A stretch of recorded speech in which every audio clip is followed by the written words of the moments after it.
Jefao Radio presenta A la Redonda, temas desde todos los ángulos. A la Redonda, con el equipo de la revista Jefao.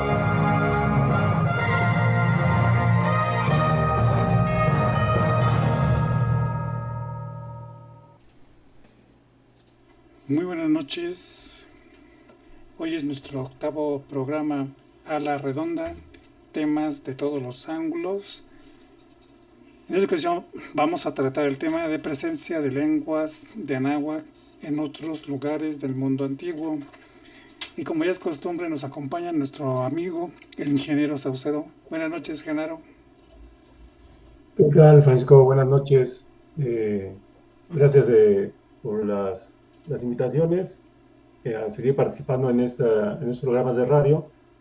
Y sí, es un tema muy interesante, ya que pues, normalmente se maneja actualmente la teoría aislacionista, en donde todos los desarrollos de un continente y otro estuvieron supuestamente separados. Y hay unas corrientes que están muy bien sustentadas respecto a que hubo contactos en todo momento en el mundo. O sea, el parteaguas que menciona la historia con respecto a América, de su supuesto descubrimiento, pues realmente no se sostiene ante tantos hechos, ¿no?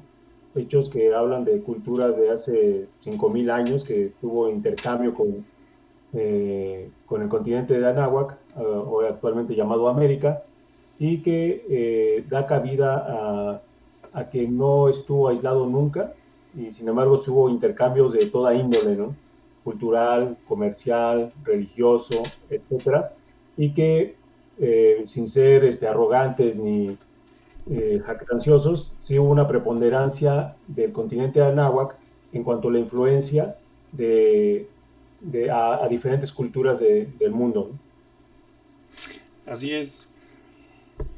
A este respecto, la vez pasada, hace 8 días, nos comentaba nuestra amiga Marta Sánchez. De hecho, nos preguntaba cuál es el número de la revista donde hablamos acerca de que hay una relación inequívoca entre la cultura Shang y la cultura minoica y la cultura olmeca, esas tres culturas. Hasta nos preguntó el nombre de la revista y así como tú comentaste es el número 154 de marzo a abril de 2008. Aquí en esta ocasión vamos a tratar de abordar un poquito esto porque desde el punto de vista lingüístico además, porque definitivamente hay demasiadas concordancias. Voy a tratar de mostrar en la cámara, directamente en la cámara, una tabla que se encuentra en el número de esta revista. Esta la estamos tomando de un artículo del escritor Sange o Shange, del un instituto que hace estudios sobre la cultura, que establece los vínculos entre la cultura grecolatina y la cultura china, pero entre otras cosas han estado haciendo estudios sobre cultura americana en relación con la cultura china. Entonces vamos a ver, en este caso, a ver si se alcanza a ver. Bueno, son 3 columnas, ¿no? En la primera se trata de la cultura minoica, en la del medio de la cultura americana, en esto los olmecas, y en la última de la cultura Shang. Entonces, como vemos, hay una concordancia enorme. También quiero enseñarles otro, que ahí sí hay una concordancia tremenda, no solamente entre esas 3 culturas, sino aquí la hitita, los hicsos, los minoicos, en fin, muchas culturas que prácticamente tienen los mismos símbolos ideográficos, ¿no? Entonces, esta es una de las principales evidencias, entre otras muchas, que, como tú comentas, ya no es posible sostener la idea que el mundo antiguo estuvo fragmentado y aislado, incomunicado, pues. Entonces, por ejemplo, muchos estudiosos que encuentran estas anomalías, digamos así, o estos datos que salen de la corriente habitual, la corriente de pensamiento habitual, se enfrentan ante la disyuntiva, pues ¿qué hacen? ¿Lo publican o lo descartan porque pues, se trata de un evento aislado o tratan de encontrar la razón de por qué existe esta concordancia pictográfica al menos entre estas culturas? Por ejemplo, aquí están ibéricos, luvitas, hititas, cretenses, minoicos, chipriotas. O sea, todos ellos se parecen ideográficamente, pictográficamente, a las culturas minoicas, a las culturas olmecas y a la cultura shan. Pues esto nos da y también a la cultura turca y escandinava, en las runas escandinavas. Prácticamente así como se ve en el número 154 de marzo-abril del 2018 de la revista GEFAO, pues se trató de una especie de, no podemos hablar de moda, pero sí como una ola cultural que pues prácticamente estaba en todos lados del mundo en general.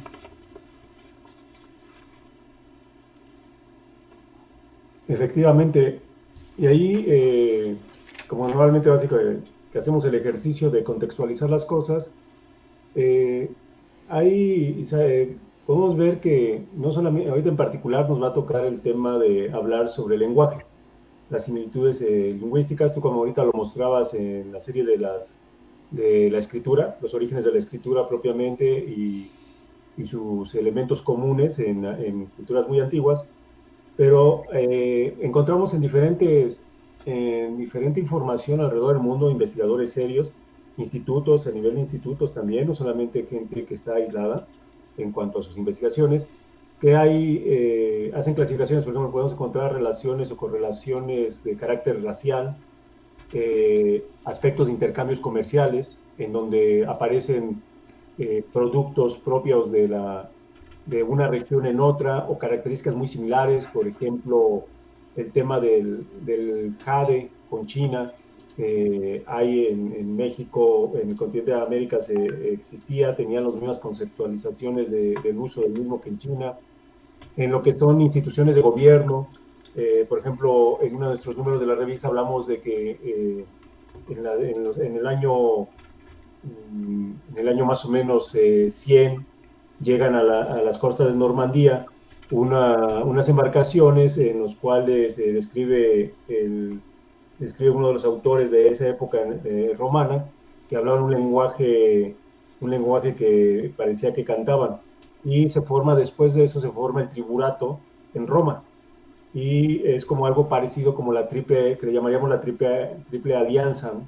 Aquí en lo que es que lo ponen como el Valle de México, ¿no? Pero sabemos que fue a nivel continental.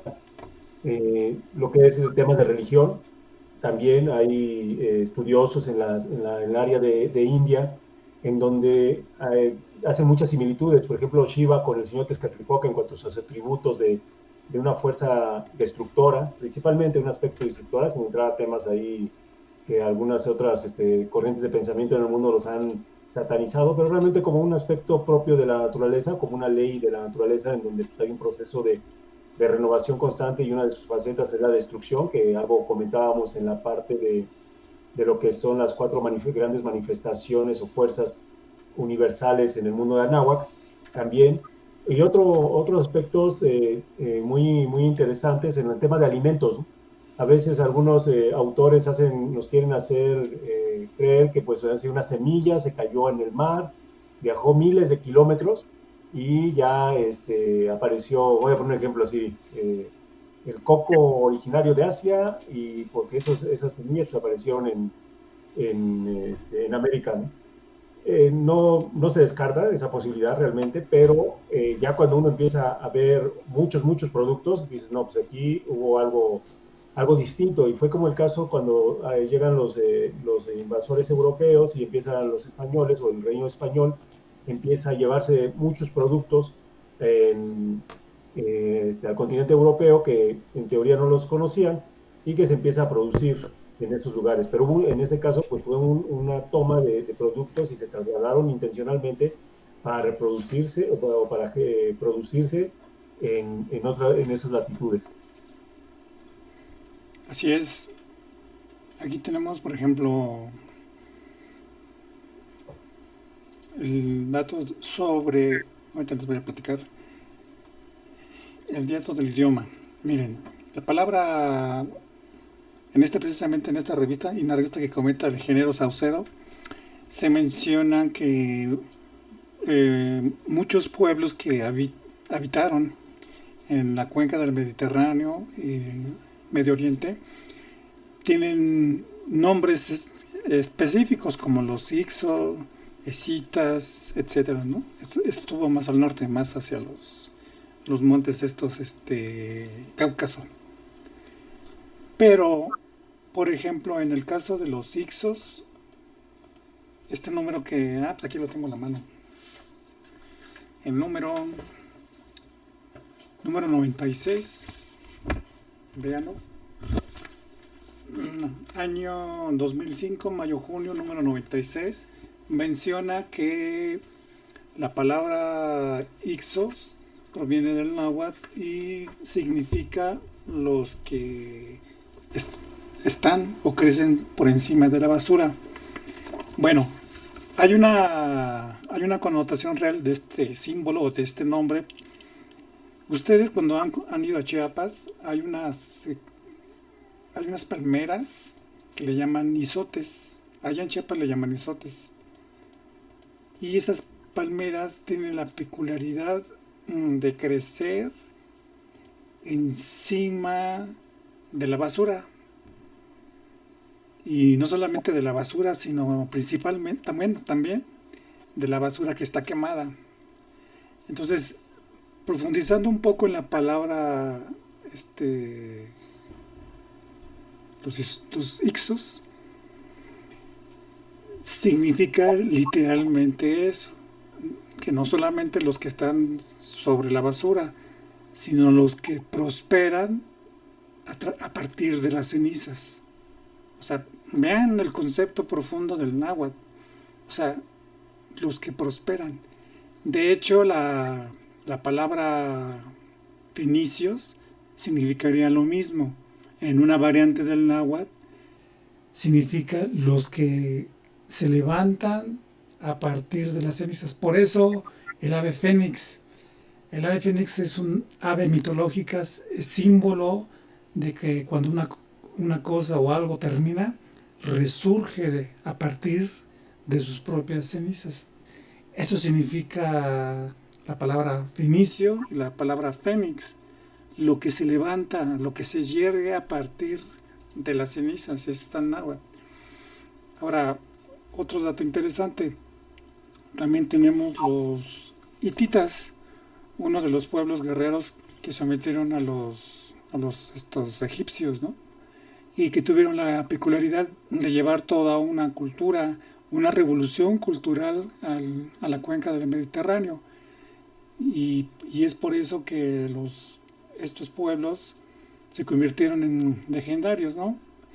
Y hay un dato interesante, porque precisamente la palabra hitita, a partir del náhuatl, significa llevar la medicina, pero no la medicina del ungüento. Bueno, sí también, ¿no? Pero significa llevar el conocimiento. ¿Cuál es la mejor medicina que puede tener la humanidad? Pues quitarse la ignorancia, tener las herramientas conceptuales y religiosas, filosóficas, que esa es la medicina para poder salir adelante. Entonces, hitita significa eso. Pero no solamente eso, o sea, vean la profundidad. También significa llevar llevar de beber, llevar comida. Y también significa que estas personas no carecen de ancestros. Entonces, si conjugamos, o sea, que no tienen papás, pues, ¿no? Tienen abuelos.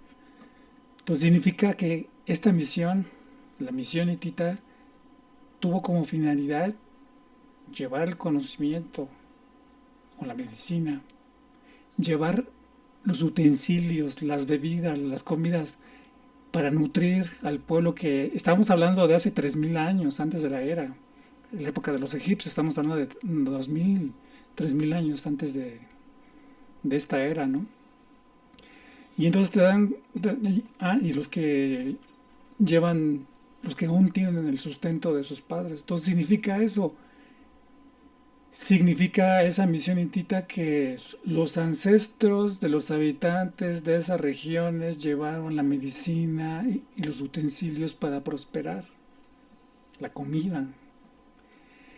Un dato curioso de esta legión de hititas es que los escritores de la época mencionan que estos llegaron del mar, pero llegaron con todo y familias, o sea, llegaron familias completas a habitar esta zona del Medio Oriente. O sea, era una misión para salvar o para restituir el orden y el progreso en la humanidad de aquella época. Y vemos cómo después los egipcios los dominan. No sé si se rebelaron o hicieron una revolución, lo ignoramos, pero al final, después de un periodo de 100 a 300 años, los egipcios vuelven a resurgir y toman el poder en esa región. Pero curiosamente, después de los hicsos, llegan constantemente legiones de hombres del mar, constantemente para poder mantener el orden, ¿no? Una de las cosas que también tenían los hititas y los hicsos es que llegaban a instaurar todo, pero pues prácticamente mediante un desplazamiento físico. O sea, si llegaban y decían, bueno, pues haz esto, esto, esto, y si no te adhieres, pues hasta un lado, el que sigue. O sea, eran muy estrictos, eran muy rigurosos, pero pues, era necesario porque estamos hablando de hace 3000 años, cuando cuentan que era una época muy crítica, muy difícil. De ahí que, por ejemplo, los aztecas, eso lo mencionamos la vez pasada, se menciona que prácticamente la civilización estaba en peligro, que tenían que llevar utensilios y una recia disciplina para poder sacar a la humanidad de ese atraso tremendo. ¿Y por qué estaba en atraso? Porque de acuerdo con las crónicas antiguas de muchos lugares del mundo, había ocurrido una catástrofe que algunos le llaman diluvio, otros le llaman la guerra de Kurukshetra, otros le llaman hundimiento de la Atlántida, pero fue una época asiaga, ingeniero. Así es, Francisco. En esa parte de las corrientes de los hombres del mar, pues se dieron.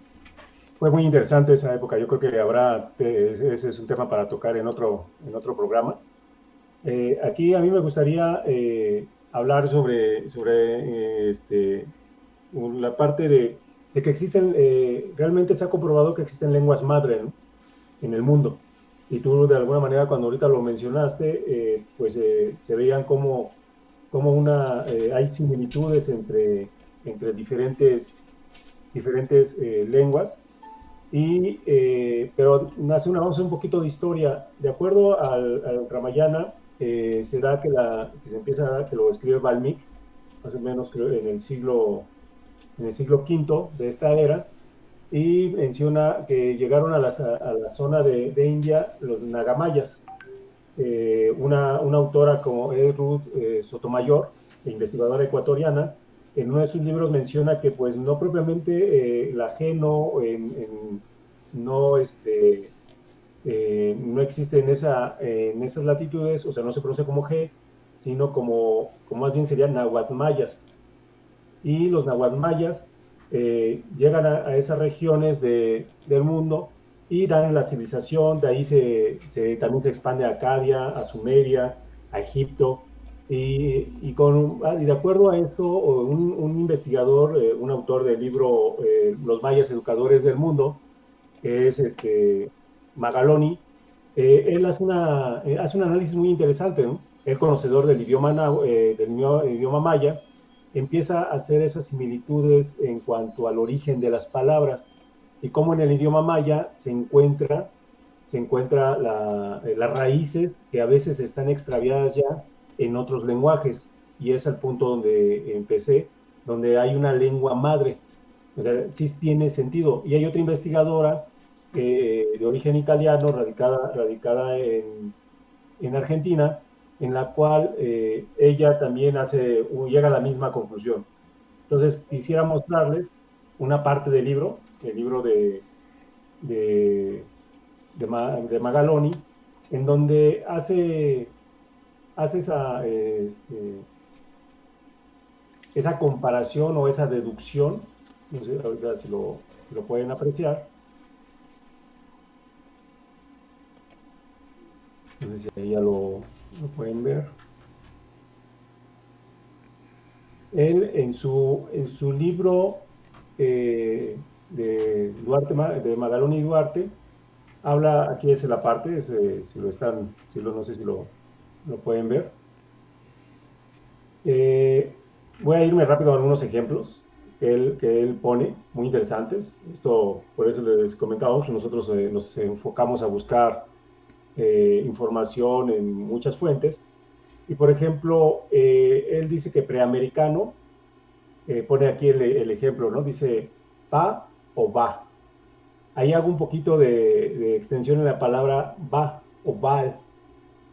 En la palabra val, en la parte de la Sumeria, y que tuvo una gran influencia en todas esas regiones y también en la parte nórdica del continente europeo, Val era una manifestación, o le decían algunos que era el nombre que se daba a Dios.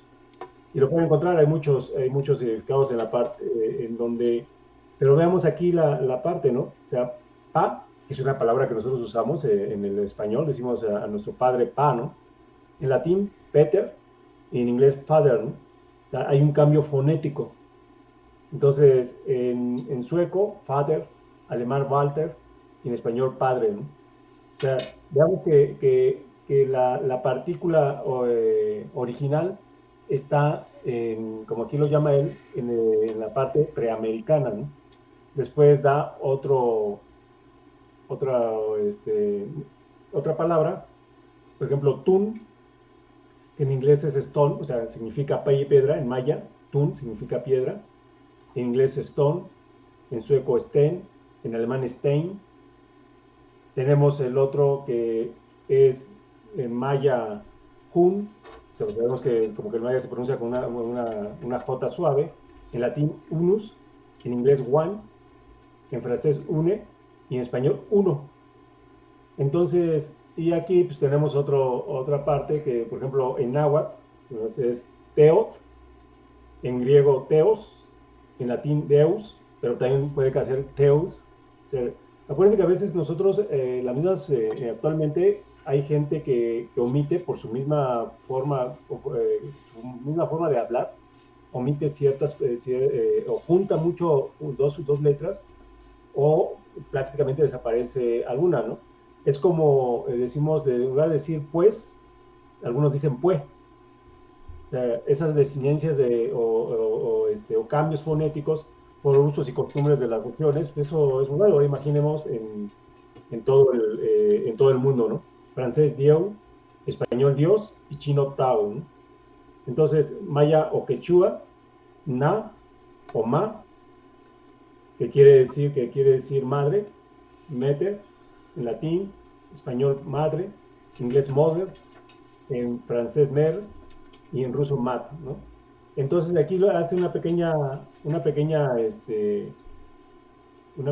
descripción, donde dice maya actual, madre se dice na y abuela ma. La abuela es la raíz de na. y en egipcio Ra, es una desviación bien conocida de Ma.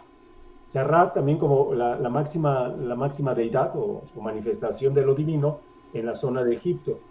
Entonces, con esos ejemplos en este libro muy interesante de Magaloni, de los mayas educadores del mundo, pues nos da clara evidencia de la presencia del náhuatl maya. O sea, hay correlación, eso que habla Ramayana, en la parte de que llegan a India a darles la cultura, así lo dice Ramayana, si tienen oportunidad de leer el libro de Ramayana, así lo dice, llegan a darles la cultura a todas esas regiones del mundo. Y pues con esto vemos claramente cómo la presencia del idioma náhuatl o náhuatl maya. Y bueno, aquí ahorita les pasaré otra información, les mostraré una otra información sobre la investigadora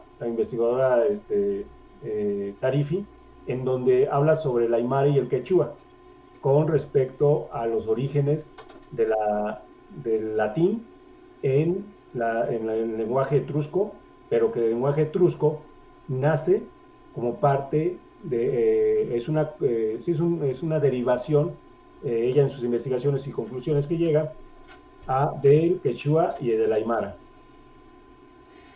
Muy interesante. Vamos a, si quieres, no descompartas pantalla. Si me puedes apoyar en ponerlo de Magaloni y Duarte, lo que dices de padre. Ándale. En náhuatl también existe este vocablo, pero significa camino. Y curiosamente en inglés también significa lo mismo, camino, path. Así como, ya ven que en inglés, cuando uno le preguntan, ¿dónde está tu archivo? Pues copia el path, o sea, copia la dirección, copia la ruta, el camino para llegar a un archivo. Bueno, aquí vamos a entender algo muy interesante, que las figuras que tradicionalmente ya están muy vituperiadas, como la paternidad o todo eso, significa marcar un rumbo, marcar un camino. Entonces hay que tener siempre presente que las palabras existen por algo. Y efectivamente, o sea, las palabras en todos los idiomas son dinámicas, o sea, se van transformando. Pero lo que sí hay que tomar en cuenta que la esencia de las palabras, esa no puede cambiar. O sea, padre significa el que traza la ruta, o una ruta, un camino. O sea, y la ruta o camino la trazan los padres, o la trazamos los padres a través de la educación. Y hablando de un gobierno, pues también traza el rumbo de la política, de la economía, de lo que sea. Sí se convierten en padres, en trazadores de una ruta, pero entendido como ruta. O sea, un padre es un trazador de rutas, no es otra cosa. Traza un camino, pues vámonos por allá. Si nos va bien o mal, pues ya sabremos cómo nos fue. No una cuestión que tiene que ver con otras connotaciones, ¿no? Como le llaman paternalista. Un paternalismo, pues, es como una deformación de lo que es el que traza las rutas, ¿no? A lo mejor se da a entender que se exagera demasiado en el sobrecuidado. Gracias, compañero Genaro. Déjeme continuar con otra presentación. Gracias. Ahora, si pues, voy a compartir pantalla yo, porque quiero enseñarles algo. En el número, ahora verán, en el número 155 de 2018,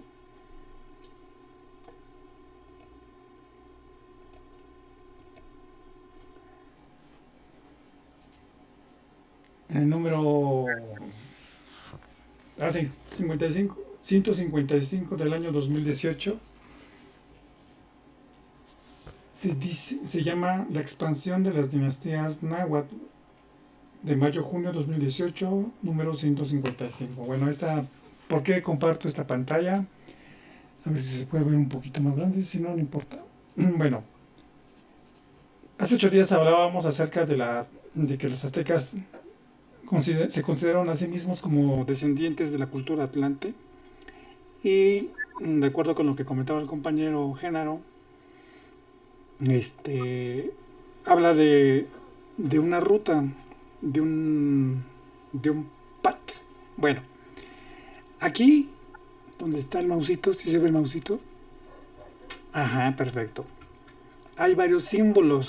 En este número de la revista se describen estos símbolos. Por falta de espacio, ojalá que pronto podamos solucionar ese problema del espacio, porque en este artículo de este número se describe lo que dice en esta estela o piedra de Mermer. Ya habíamos hablado de esta piedra la vez pasada, hace 8 días, ¿no? Pero bueno, se las presentamos, es esta. Y les habíamos mencionado que los personajes que llevan como una especie de banderines son prácticamente equivalentes con los de la tira de la peregrinación en cuanto a símbolos y en cuanto al significado de estos personajes, tanto en la tira de la peregrinación como en la piedra de Nermer o paleta de Nermer. Y prácticamente tienen el mismo significado. Fíjense bien, en nuestra revista mencionamos lo que significa este rectángulo con una especie de A. Ustedes deben saber que este rectángulo está en proporción áurea y esta como A es una red. Uno de los símbolos del señor Huitzilopochtli o el poder de la voluntad es el que constantemente está emanando. Por ejemplo, Amealco es donde surge el agua, ¿no? Es un manantial, es donde brota la vida. Bueno, esto significa esto. Entonces, ¿qué creen que significa esto? Si estoy diciendo que del lugar donde brota la vida y el conocimiento, vienen estos personajes. Ah, ¿verdad? Ahora, ¿qué es lo que vienen? ¿Qué traen? Ah, pues un camino. Aquí tienen unas alpargatas en los idiomas del Medio Oriente, pero las alpargatas es el path, es la ruta. De hecho, en egipcio esta palabra es path. O sea, alpargatas es path. Y estamos diciendo que pater es camino, es ruta. Ah, bueno, pues este personaje viene junto con estos para dar una ruta, un camino. Estos simbolitos que es como una flor de Nochebuena tienen que ver con la cuestión solar. Es Surya, una divinidad del sol. Entonces, ¿qué tiene que ver esto? Ah, bueno, pues traer un camino solar, un camino para volver a hacer que la humanidad amanezca, porque acuérdense, en la cuarta era, cósmicamente hablando, era como la noche de los tiempos de la época mundial, de aquella humanidad. Bueno, pues la ruta que está marcando este personaje o visir es que ya trae las alpargatas, el pad hacia lo solar. Y este personaje es Nermer, o sea, el rey que le tocó ser o estar intermedio entre la era antigua y la era moderna. Y ahorita porque en el tiempo se nos va, pero cada uno de estos símbolos prácticamente son equivalentes en su significado. A lo mejor físicamente no, pero un poco sí, ¿no? Miren, aquí están dos. Acuérdense que el águila y la serpiente prácticamente son lo mismo en el conocimiento. Aquí hay dos águilas, aquí hay dos serpientes, y una de ellas tiene como una cabeza de ave. Vean. Ahora, aquí viene un símbolo. Este símbolo podría ser equivalente al tercero de aquí. Y este es el famoso. Dicen que es un hígado, ¿no? Pero bueno, significa la disciplina, lo que hay que hacer, para dónde hay que irse, o sea, la manera de abordar la vida cotidiana. Entonces es muy interesante, pero no solamente aquí terminan las cosas. Hay muchos simbolismos que tanto en América como en este caso Egipto son equivalentes. Voy a dejar de compartir. Entonces, el tema de hoy es, como hemos comentado, la influencia náhuatl o la presencia náhuatl en muchos lugares del mundo. Pues precisamente esto es lo que nos lleva a la consideración de que el mundo definitivamente, el mundo antiguo por lo menos, estaba perfectamente conectado. Había una cultura homogénea, no sé si hermandad, porque por algo se pelearon, pero sí hubo una cultura homogénea y que como tal tenía rasgos semejantes, tenía idioma semejante, tenía motivos culturales semejantes como estamos aquí tratando de demostrar. Ahora, esto no es una invención de su servidor, sino son datos que están, por eso en ese número de la revista 155 de mayo-junio 2018 están explicados estos. Ahora, ¿de dónde tomamos estas explicaciones? Pues precisamente de los diccionarios de jeroglíficos egipcios. Claro, aplicando el náhuatl, esa es la herramienta que nuestro aporte del grupo GEFAO, del grupo de estudios filosóficos de Náhuatl Oriente, nuestro aporte es la interpretación utilizando el náhuatl. Y vean que comienza a tener mucho sentido. Si nosotros nos vamos con la interpretación, está bien, porque sí enseñan cosas interesantes los diccionarios. Por ejemplo, dice, voy a leer un parrafito. Otro símbolo interesante es el llamado jeroglífico T25 inscrito en un rectángulo y el T24 cerca del visir. El T25 es una red de pesca, es lo que les acabo de comentar, o sea, es este rectángulo. Pero ya aplicando el náhuatl, ya tiene sentido ese rectángulo con pesca, o sea, rectángulo, proporción áurea y una A que es amímitl y que además amímitl también se simboliza con una red de pesca, porque es lo que cautiva, es el poder que cautiva, el conocimiento del señor Huitzilopochtli o de Botán, como en aquellos días se le denominaba. Ingeniero, ya se nos acaba el tiempo, ¿algo más que comentar? Sí, sí, Francisco, pues nada más para terminar, voy a volver a compartir la pantalla para mostrarles el texto muy rápido del libro Los etruscos salieron de los Andes, de Natalia Rosa de Tarifi, que esta autora pues da una información muy interesante, ¿no? Y un ejemplo es bastante amplio, es un tratado bastante interesante del tema. Y aquí, bueno, se ve un poquito, si lo alcanzan a apreciar, se ve un poquito más, por decirlo, saturado, porque es más texto, ¿no? Pero aquí lo que quiero, pone varios ejemplos y lo que me gustaría es mostrarles la parte en quechua, la palabra, lo aborda en esta parte de la forma lexical de pacha, del etrusco. Dice que ha dado origen a palabras posteriores, en este caso evolucionó a bachus, pax, basium, o sea, y que ahí luego ella lo deriva que dice en el dios Baco, ¿no? El sustantivo de paz y el sustantivo de beso en latín. Entonces, pues muy rápidamente ella hace su explicación y habla que estas palabras han pasado a los idiomas romances o neolatinos, ¿no? Que supuestamente nosotros el español hablamos sus orígenes son romance, ¿no? Entonces los vocablos Baco, paz, beso, del castellano Baco, pez, Bacio, del italiano, Baco, paz, bello, del portugués, Bacus, beis, baiser, del francés, ¿no? Entonces, vuelve ahora la palabra etrusca, pacha.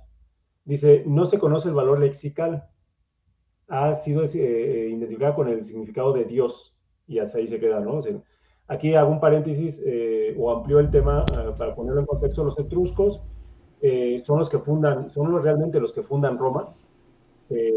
Estaba la capital de Etruria, pero en el año 300 antes de 400 más o menos antes de la era, ellos cambian de Etruria, de la capital de Etruria, lo cambian a Roma. Roma era un lugar anegado, ahí era un lomerío, y sin embargo, recuerden cómo Roma transformó lo que sería todas esas regiones del mundo. Y en ese caso, lo curioso, siempre, ¿no? Lo curioso de la historia, es de que nos dicen que no saben dónde vinieron los etruscos, y sin embargo la historia, ustedes pueden leer la historia de Roma, habla sobre que son de origen etrusco, y los Césares, los primeros Césares fueron etruscos, y también es así que ustedes pueden encontrar en diferentes literaturas en donde hablan que todavía hay familias etruscas en Italia actualmente. Entonces ahí me suena un poquito como que no queremos ver evidencias contundentes respecto al origen de una cultura muy, muy, muy importante en esa región de Europa. Entonces, ya para terminar esta parte, pues nos habla que pues dicen que no saben, ¿no?, de dónde viene el origen. Sin embargo, lo interesante que el análisis que hace aquí Natalia Rosa de Tarifi es el tema en el que dónde se encuentra un origen, ¿no? Y en quechua, la palabra pacha, que es igual que la palabra etrusca, de igual morfología, como dice ella, fonética, y sí encuentra un significado que sabemos que es la Pachamama, ¿no?, que le llaman. O sea, es como el origen de las cosas, ¿no? Entonces, vemos que cómo es la correlación, y de ahí el título que le pone a su libro, que los etruscos salieron de los Andes, ¿no? Entonces, creo que con este ejemplo, pues podemos ver claramente cómo las culturas de Anáhuac tuvieron una presencia preponderante en muchas otras culturas que en su momento pues fueron preponderantes en esas regiones. Y para ello, pues así, pues ya para terminar mi intervención, pues que sí quisiera nombrarles algunos títulos de nuestra revista. Por ejemplo, nuestra revista tiene más de 25 años, va a cumplir más de 25 años.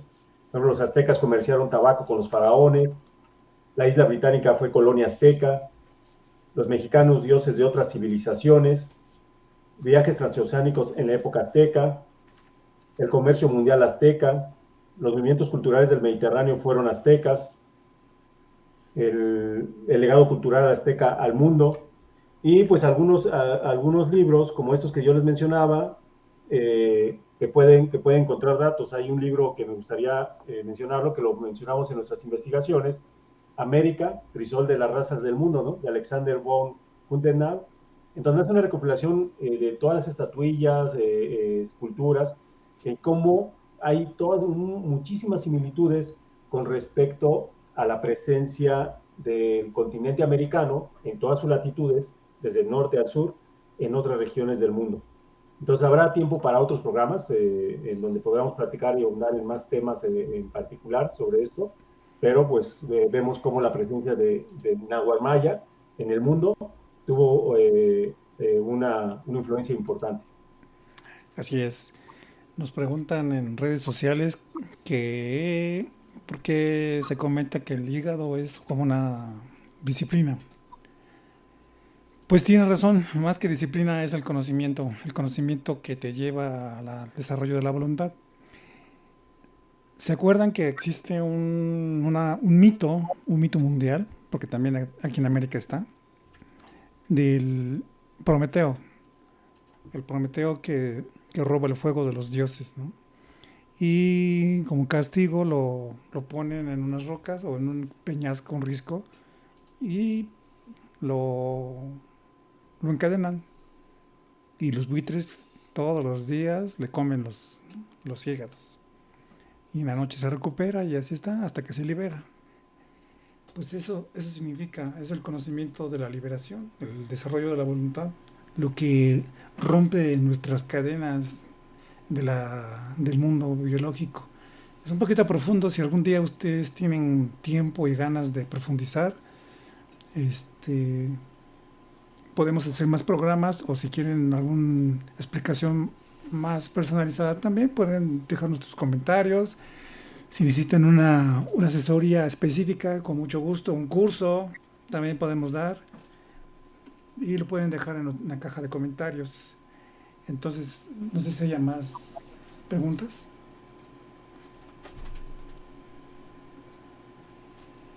Bueno, saludos a Melina Báez, buenas noches Melanie, a Marta María Sánchez, buenas noches, a ti y a mí, sí, buenas noches, a Yanildo, buenas noches.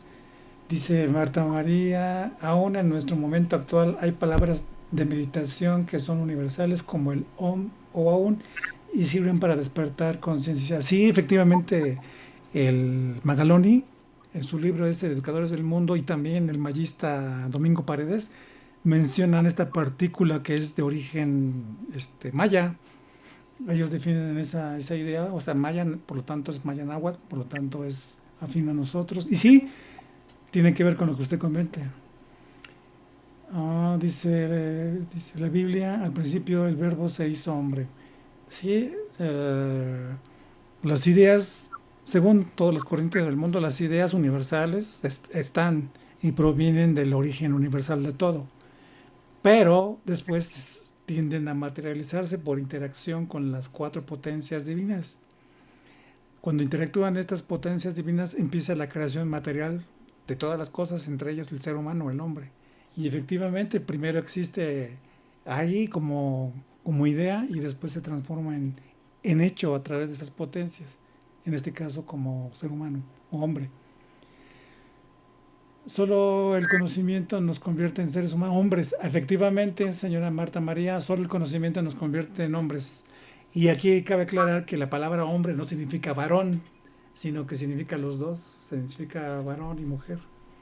Porque tanto el varón como la mujer son estados de transición, o sea, el verdadero ejercicio de una transformación de una mujer es transformarse en un ser superior.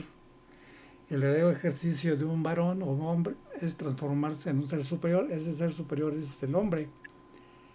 ¿Y qué significa eso? Que cuando se convierte en un hombre superior o en una mujer superior, se convierte en un superhombre.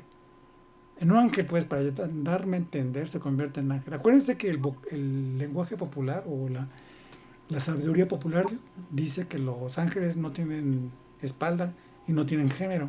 Pues sí, o sea, cuando la mujer o el varón llegan a esos niveles, ya es una circunstancia que no tiene importancia. O sea, los géneros.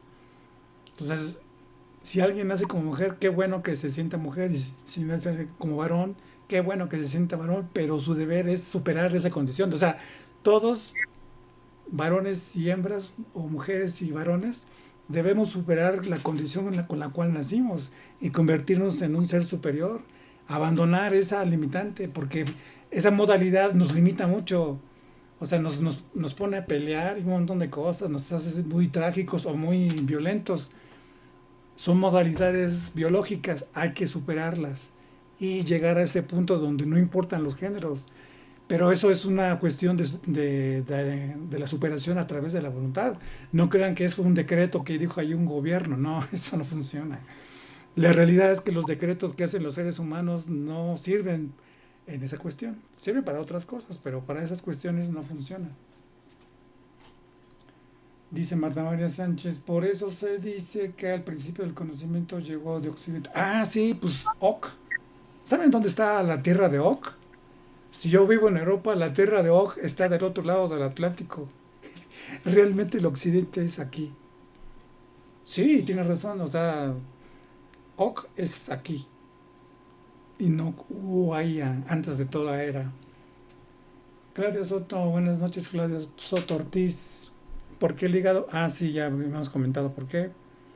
¿Dónde se puede encontrar más información sobre el hígado? Bueno, pues en los libros de medicina, pero si se refiere más a la cuestión del desarrollo de la voluntad.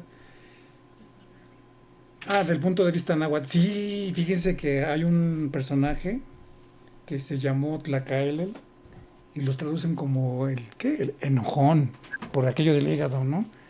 Pero se refiere a eso, a la sabiduría trascendental que va más allá, como hace rato comentaba, de las modalidades biológicas. Entonces, hay que profundizar un poco en este personaje. En nuestra revista sería bueno que hiciéramos género un análisis de este personaje de Tlacaelel, porque él fue consejero o visir de, me parece que fueron 3 tlatoanes, O sea, fue un personaje muy longevo. Y eso nos hace ver que quizás la vida del ser humano no termina en los 70 años, sino es mucho más longevo de lo que uno piensa. Pero sí, ya se nos acabó el tiempo. ¿Algunos comentarios más? Bueno, ingeniero, si gusta comentar las redes sociales de la revista Jefao.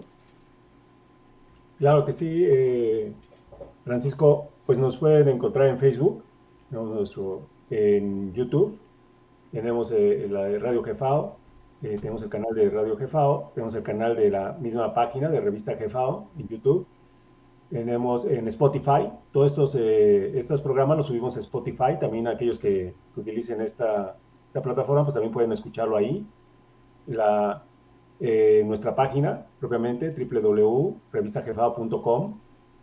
Y pues bueno, pueden comunicarse con nosotros directamente en nuestra oficina y con gusto los vamos a atender. También tenemos por ahí en la misma página de Jefao, tenemos un WhatsApp donde directamente se les puede responder ahí rápidamente por cualquier cosa que ustedes deseen que podamos ayudarle.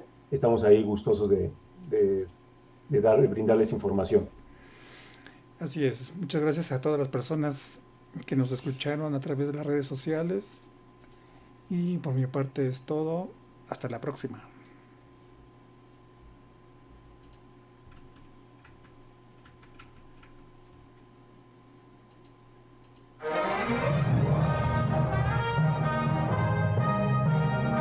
Jefao Radio presenta A la Redonda, temas desde todos los ángulos. A la Redonda, con el equipo de la revista Jefao.